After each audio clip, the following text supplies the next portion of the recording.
The Ottoman cannons had been silent for exactly 17 minutes when King Jan Sobieski gave the order that would echo through eternity.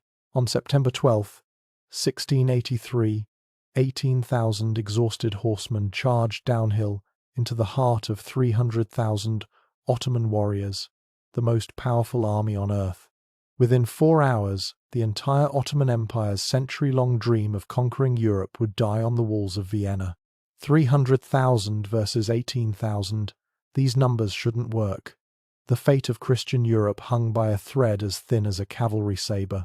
By the end of this video, you'll understand how the largest cavalry charge in history shattered an empire, why a Polish king's split-second decision saved Western civilization, and the shocking reason the Ottomans' greatest strength became their ultimate downfall. 3 revelations await. First, the secret weapon that made 18,000 cavalry worth 300,000 infantry. Second, why the Ottoman commander's fatal obsession with luxury sealed his army's doom. Third, how a dying city's last desperate gamble triggered the charge that changed history. In 1683, Europe wasn't winning against Islam. It was dying, city by city. The Ottoman Empire had devoured kingdoms for 3 centuries. Now, only Vienna stood between them and total European conquest. But here's what makes no sense.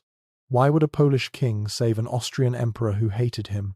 How do you break an army that hadn't lost a major battle in 200 years? What made September 12th different from the 59 days of hell before it? Let me set the stage for the day God wore Polish armor. Picture Europe in 1683, not the powerful continent you know, but a fractured, terrified collection of kingdoms watching the Ottoman Empire devour everything in its path. They called it the Devourer of Nations, and for good reason. Controlling 3 continents, commanding armies that moved like clockwork, the Ottoman Empire was the superpower nobody could stop. At the head of this unstoppable force stood Kara Mustafa Pasha, the silk-clad destroyer, educated in the Sultan's palace, veteran of 20 campaigns. He wore diamond-studded armor and traveled with a mobile palace. But beneath the luxury beat the heart of a ruthless conqueror who'd burned cities and enslaved thousands. His obsession? Vienna gateway to conquering all of Europe. Standing against him was Ernst Rudiger von Starhemberg, Vienna's Iron Count. Shot twice in previous battles, refusing to show pain, he commanded through sheer willpower.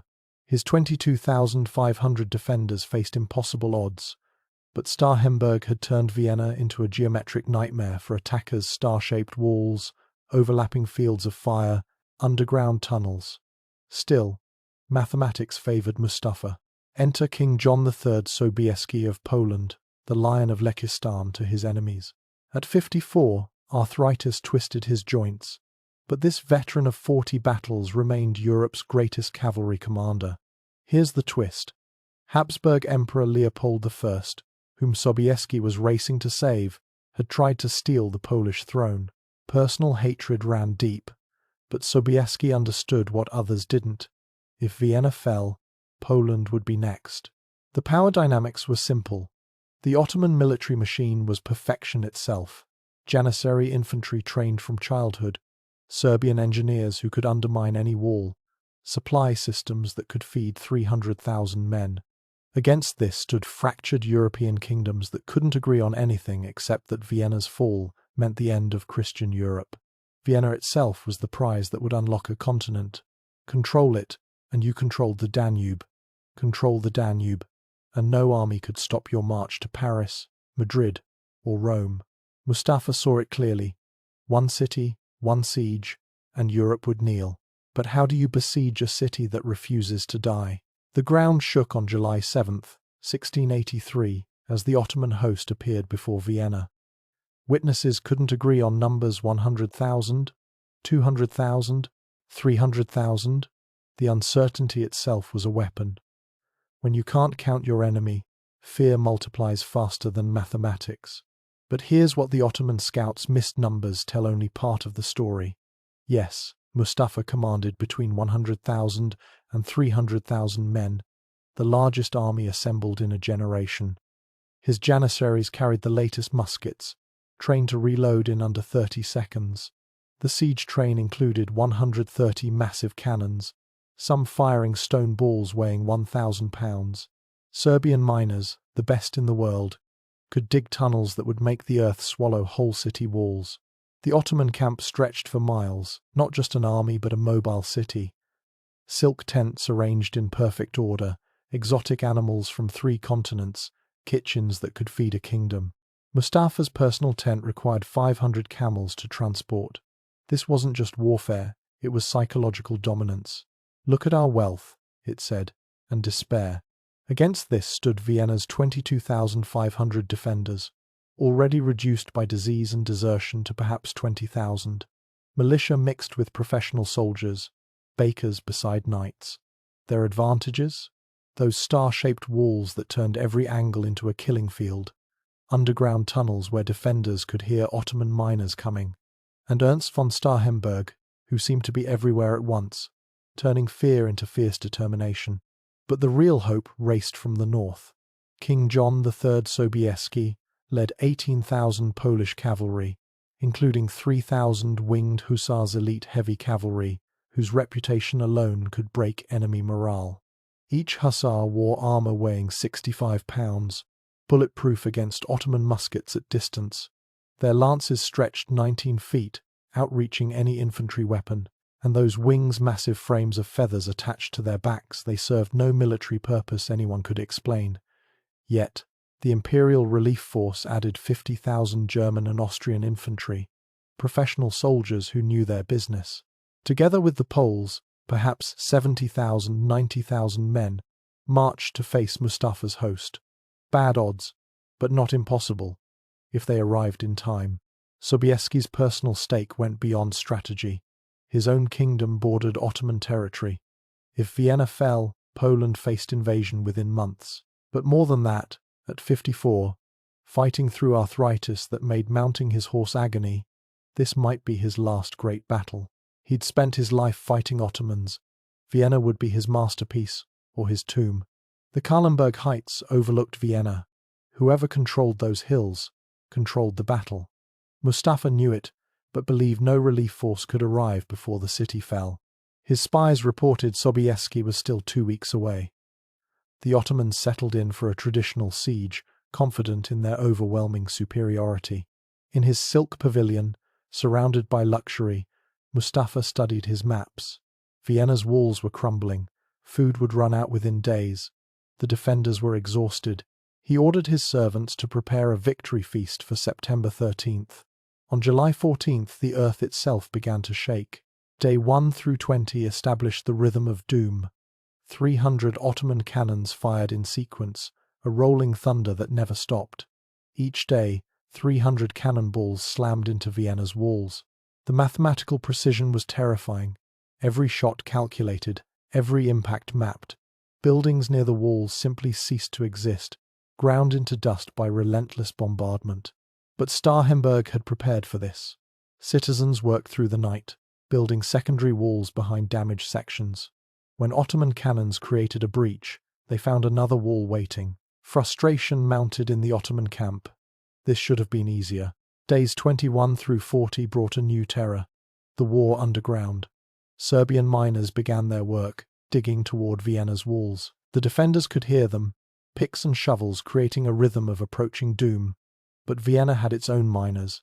What followed was warfare in absolute darkness, men fighting with knives in tunnels so narrow they couldn't stand, racing to collapse each other's works before the walls above tumbled. Then, the defenders found something in the Ottoman tunnels that chilled their blood enough gunpowder to erase entire city sections. 20,000 pounds in one tunnel alone. If these charges detonated simultaneously, Vienna would simply disappear. Days 41 through 55 introduced the cruelest enemy starvation. Bread disappeared first, then meat. Cats sold for a week's wages. Mothers boiled leather to feed their children. Soldiers received half rations, then quarter rations. The weakest began dying, not from Ottoman bullets but from hunger. But Vienna had one advantage the Ottomans couldn't calculate: Ernst von Starhemberg's iron will. Shot in the shoulder on day 43, he refused to leave the walls. When subordinates suggested negotiation, he responded, Tell Mustafa Vienna will be his grave or mine. There is no third option. Days 56 through 59 saw the final push. Ottoman miners successfully detonated charges under the Berg bastion. Walls that had stood for centuries crumbled in seconds. Janissaries poured through the breach, Vienna hours from falling. But then something happened that no military manual could explain. The starving defenders, who should have broken, instead fought with desperate fury. Bakers with pikes stood beside knights with swords. Women threw stones from rooftops. Children carried ammunition. Every yard cost the Ottomans blood. Meanwhile, Sobieski force marched through hostile territory. 18 days to cover 220 miles, cavalry maintaining a pace that destroyed horses. His scouts brought desperate news Vienna couldn't last another week. Then another message. Vienna might not last another day. The Polish king faced an agonizing choice. Rest his exhausted army and arrive too late, or push forward and risk fighting while depleted. Sobieski chose speed over safety. Men slept in their saddles. Horses died and were left behind. The Winged Hussars, carrying the heaviest armor, suffered most, but they pressed on. On September 11th, as Vienna prepared for what might be its last sunrise, Ottoman confidence peaked. Mustafa toured his siege lines, satisfied. One more push tomorrow, and Europe's greatest fortress would fall. He retired to his silk tent, studying maps of territories he'd soon conquer. At 3 a.m. on September 12th, Ottoman sentries on the Kahlenberg heights reported morning mist. Nothing unusual. The mist seemed to glitter strangely, but sunrise did that sometimes. By 4 a.m., the mist resolved into something impossible armor. Thousands upon thousands of armored men, covering the hills like metal snow. The next 30 seconds would determine the fate of millions. Ottoman drummers beat the alarm. Mustafa emerged from his tent, looking up at the heights. His mathematical mind calculated quickly. This wasn't possible. The relief force was still days away. His spies had confirmed it. But mathematics meant nothing when the wings appeared. As the sun rose behind them, 3,000 winged hussars crested the ridge, their feathers creating an otherworldly silhouette. To Ottoman eyes, it looked like angels of death had descended from heaven. On September 11th, as Vienna prepared for its last sunrise, watchmen spotted something impossible on the Kahlenberg heights. Dawn, September 12th, 1683. The air itself seemed to hold its breath as 90,000 Christian soldiers assembled on the Kahlenberg heights. Below them, 300,000 Ottomans scrambled to reorganize. Mustafa's tactical genius showed within minutes. His army faced two directions, ready to fight both Vienna's garrison and the relief force. 4 a.m. brought revelation and terror. Ottoman commanders realized they faced not just any relief force but King Jan Sobieski himself. Veterans who'd faced the line of Lechistan before felt their confidence crack. Still, they had overwhelming numbers. How much could one old king matter? 5 a.m. First blood. German infantry under Charles of Lorraine struck Ottoman positions on the heights. Professional soldiers meeting professional soldiers. The clash rang like hammers on anvils. Musket fire rolled down the slopes, punctuated by cannon blasts that shook the earth. Neither side gave ground easily. But here's what the Ottoman scouts missed. This wasn't the main attack. Sobieski watched from the highest point, studying Ottoman dispositions like a chess, master planning 10 moves ahead. Let them think this was just another relief attempt. Let them commit their reserves. 8 a.m. brought the first crisis. Ottoman elite troops counterattacked with devastating effect. The German left wing buckled, then began to break. Janissaries pushed forward, sensing victory. One more push and the relief force would shatter. Mustafa allowed himself a smile. Perhaps that victory feast wouldn't need to be postponed after all. But then Polish infantry appeared exactly where needed, led by Sobieski's own son Jakub. Not charging wildly, but advancing in disciplined ranks, filling gaps with mechanical precision. The German retreat stopped. The line held. The Ottomans had missed their chance. 10 a.m. turned the battle into a meat grinder. Village by village fighting, each house a fortress. Ottoman troops defended with desperate courage, knowing retreat meant death. Christian forces pushed forward yard by bloody yard. Casualties mounted horrifically. Nearly 10,000 men fell in these first 8 hours. Then came noon, and with it, Ernst von Starhemberg's moment. Watching from Vienna's walls, he saw Ottoman reserves moving to face the relief force. The besiegers had become the besieged. Starhemberg ordered something that defied every military manual, a sortie by his starving garrison. Vienna's gates opened. 10,000 skeletal defenders poured out, more walking dead than living soldiers. They struck Ottoman siege lines from behind, creating chaos. Defenders who'd eaten cats and leather now fought like demons. 60 days of suffering transformed into rage. The psychological impact was devastating. Ottoman troops, caught between two forces, felt the first tremors of panic. But these were still the Sultan's finest. Janissary commanders restored order with brutal efficiency. Elite troops countercharged both threats, pushing back Vienna's sortie, holding the line against the relief force. 2 p.m. brought exhaustion to both armies. The fighting slowed, soldiers too tired to raise swords. Water became more precious than ammunition. Both sides knew the decisive moment approached. Whoever summoned strength for one final push would win the day. Sobieski gathered his cavalry commanders. The Austrian princes urged caution: wait for Ottoman exhaustion. Attack tomorrow with rested troops. But the Polish king understood something they didn't. Battles like this turned on moments of perfect opportunity. That moment was now. "Gentlemen," Sobieski announced, "we have them exactly where we want them." Tired, confused, stretched between two fronts. One charge, one perfect charge, and this army breaks. 4 p.m. 18,000 cavalry began forming on the heights. At the center, 3,000 Winged Hussars took position. These were the finest heavy cavalry in existence, each man noble-born, trained from childhood. Their armor gleamed despite the march. Those mysterious wings caught the afternoon sunday. Sobieski rode to the front, raising his saber, the signal every man awaited. Priests blessed the assembled cavalry. The king's voice carried across the ranks. "Warriors of Christ, below us stands the enemy of our faith, the destroyer of our lands. Today, we are God's hammer. Let us strike." 4:15 p.m. Movement began. First at a walk, 18,000 horsemen descending the slopes. The sound started, low rhythmic thunder of hooves. Ottoman soldiers looked up from their fighting, saw the hillside moving, covered in metal and wings. 4:20 p.m. Trot to canter.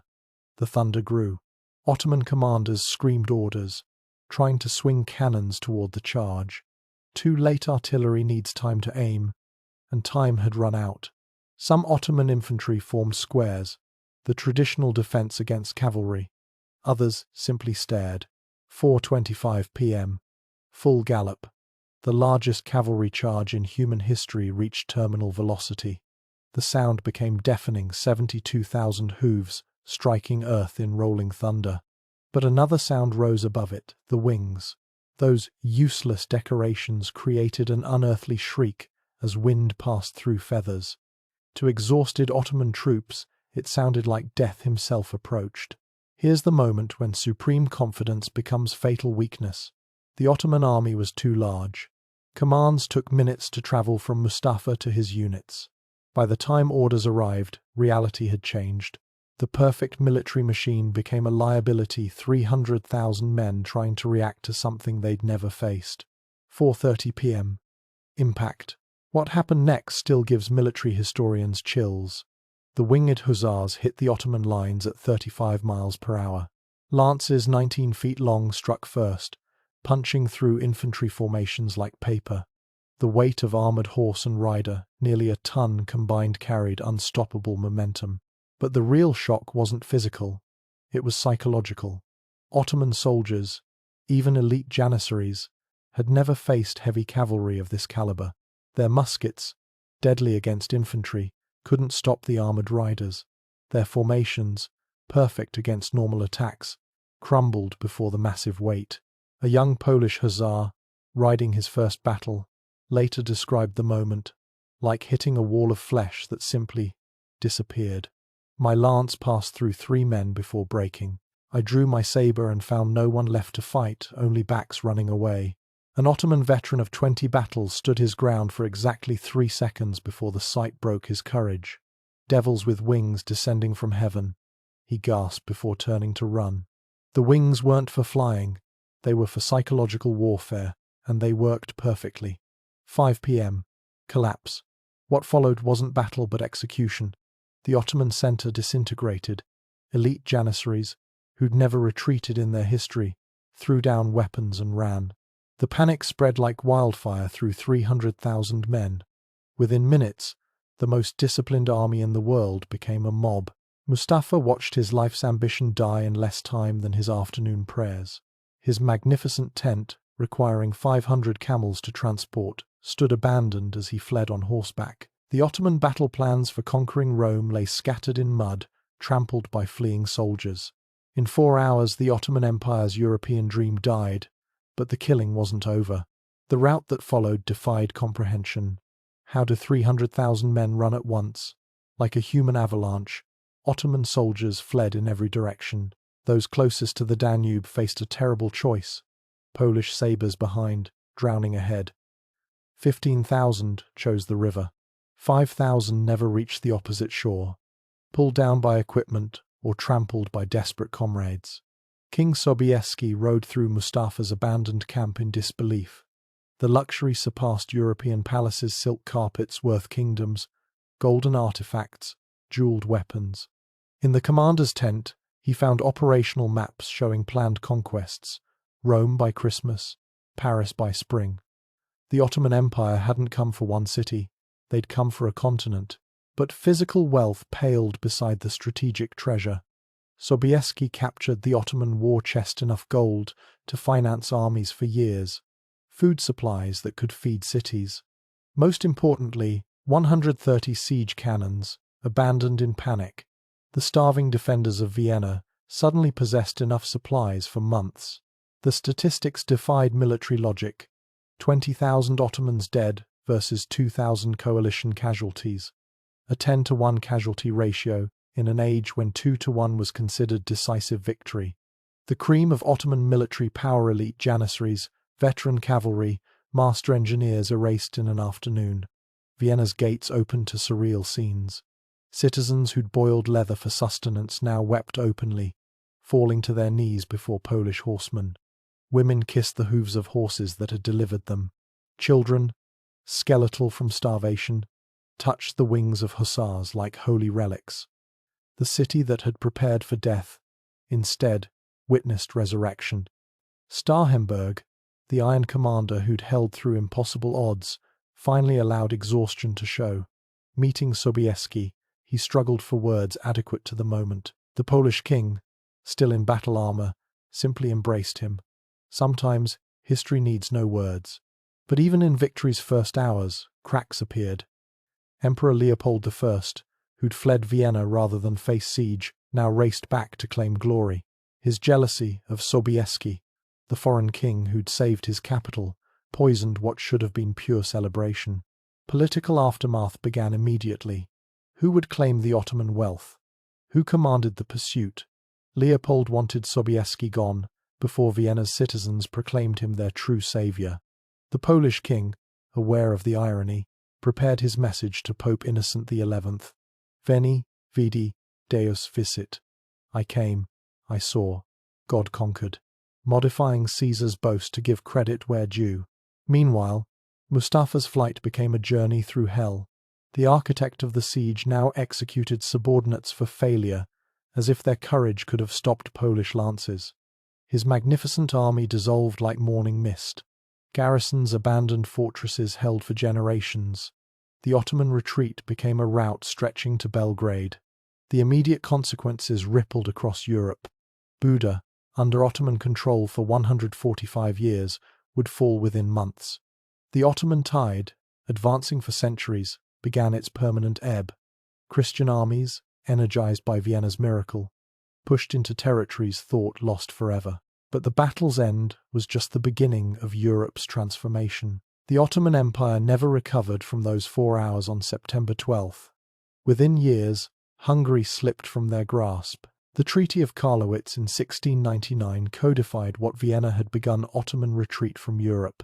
The empire that had threatened to engulf Christianity entered permanent decline, the sick man of Europe, by the next century. Austria's trajectory reversed completely. From besieged victim to ascending power, the Habsburg Empire emerged as Europe's dominant force. Vienna, nearly erased, became the glittering capital of European culture. The city that almost died birthed Mozart, Beethoven, architectural wonders. But history reserves its cruelest ironies for heroes. Poland, Europe's savior, received no lasting reward. Within a century, the kingdom that produced the Winged Hussars was partitioned between Austria, Prussia, and Russia. The nation that saved Western civilization disappeared from maps for 123 years. Kara Mustafa met his fate in Belgrade on Christmas Day, 1683. Sultan Mehmed IV's silk cord ended the life of the man who'd lost Islam's greatest opportunity. Strangulation, the Ottoman method for failed commanders. His final words remain unrecorded, but his failure echoed through centuries. Yet from catastrophe came culture. Vienna's coffeehouse tradition, pride of the city, allegedly began with Ottoman coffee supplies abandoned in the rout. Truth or legend, the defeated enemy's drink became the victor's social revolution. Every Viennese cafe owes its existence to that September day. The military implications transformed European warfare. Heavy cavalry, thought obsolete against gunpowder, proved devastating when properly employed. The psychological weapon of the Winged Hussars influenced military thinking for generations. Sometimes, ancient tactics, perfectly timed, trump modern technology. Religious impact resonated equally. The last great crusade saw Catholic and Protestant armies unite against a common threat. Theological enemies became battlefield brothers. Vienna proved faith could still move mountains, or at least stop armies. Modern parallels emerge clearly. David versus Goliath remains humanity's favorite story because we live it repeatedly. Small, determined forces defeating larger but overconfident enemies. The principle remains: courage plus timing beats numbers. Desperation, properly channeled, becomes strength. But the deeper lesson transcends military history. Empires fall not from single defeats but from hubris. Mustafa's silk tent, his premature victory feast, his assumption of inevitable triumph. These mental defeats preceded physical destruction. The Ottomans lost Vienna before the Hussars charged. Consider this: 300,000 men fled from 18,000. Not from superior weapons or tactics alone, but from psychological collapse. When certainty meets impossibility, certainty shatters. The wings of the Hussars carried no military value except the power to break minds before breaking bodies. Vienna teaches us about moments. History pivots on individual decisions at precise instants. Sobieski's choice to charge at 4 p.m., not 5 p.m. or the next dawn, changed civilization's course. Timing isn't everything, it's the only thing. Now you understand why September 12th matters. Not just as military history but as proof that impossible odds exist to be beaten. That sometimes, on rare afternoons when courage meets opportunity, 18,000 can, indeed, defeat 300,000. Because on that day, God wore Polish armor and mathematics bowed before human will.